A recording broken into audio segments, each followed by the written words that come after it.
Hey guys, it's Peter here and a little New Year's message for you. And I know everybody is all just about today telling you about what you should be doing in 2019 and all of that stuff. So I don't want to do any of that. I just want to shoot a quick informal quick video just really to pose a couple of questions that'll really make you think.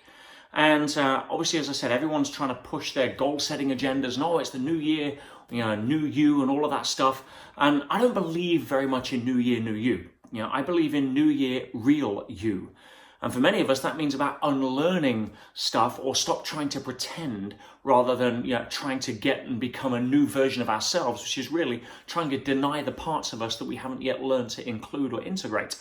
But that's another conversation. And when it comes to goals, I'm not even going to talk about goals here as such because most people know what my goal setting philosophy is.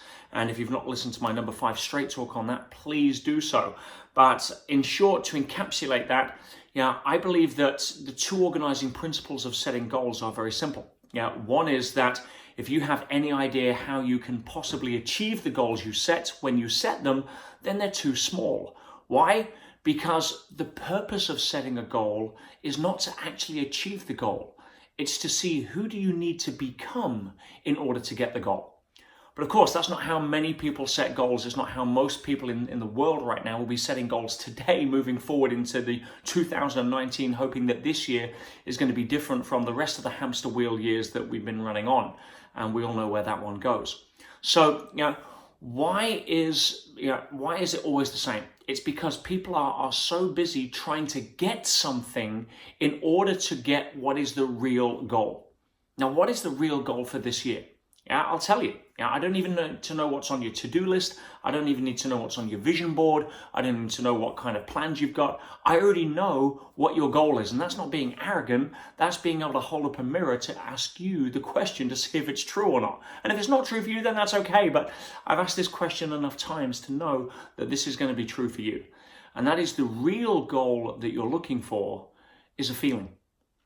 The reason you're setting your goals to get out of debt or get this new car or get this new promotion or job or write your book or run a marathon or whatever it is, it's ultimately to get a feeling. Now, here's where most people fall down because there is a tremendous amount of difference, my friends, between a life chasing success, between chasing goals, between trying to tick the box and a life chasing fulfillment. Because the reality is fulfillment can only be experienced now. And most people are denying themselves fulfillment because of their goals. They're saying, right, I've got this big, enormous goal, and I'm not going to allow myself to feel happy, successful, fulfilled, complete, joyful until I get the goal. Now, what kind of life is that?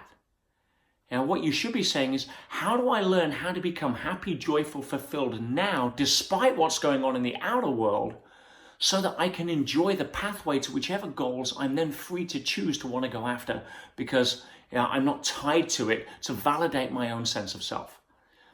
Now, because this is such an endemic level of relationship to life, I mean, trust me, you've only got to look at today's senior executives, stressed out entrepreneurs, business professionals that are bordering burnout or depression, that are working all the hours God send, to understand that this is not a standalone problem. This is a global problem.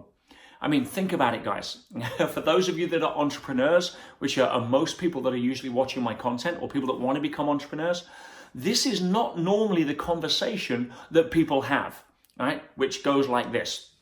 I'm going to devote the next 10 to 15 years of my life to building a business so that I can ruin my relationship with my partner, so that I can ruin my health, so that I can miss my kids growing up, so that I can hopefully one day at the end of all of that earn enough money to pay for my divorce, to be able to hire a good personal trainer to be able to get my health back and buy my kids loads of stuff so hopefully they'll like me again.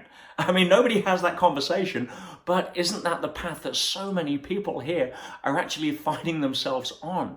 So, on that note, many of you know that I have closed off my Master Circle program because I wanted a clear deck this year myself to focus on my goal And my goal is really to create something that allows people to find joy, success, fulfillment, peace, and happiness now, not at the end of some mythical rainbow where they're setting the rules against themselves. And so, you're going to see a lot more of me over the next few weeks and months, really putting together some of the best work that I've got, which teaches people how do you become the person you think you're going to be when you get your goal now. I mean, wouldn't that be something worth looking at? Anyway, just wanted to give you some food for thought on this incredible New Year's Day and wish everybody that's watching a really joyful, happy, and not so much successful, but fulfilled 2019. I love you guys. Stay tuned. I'll be around shortly.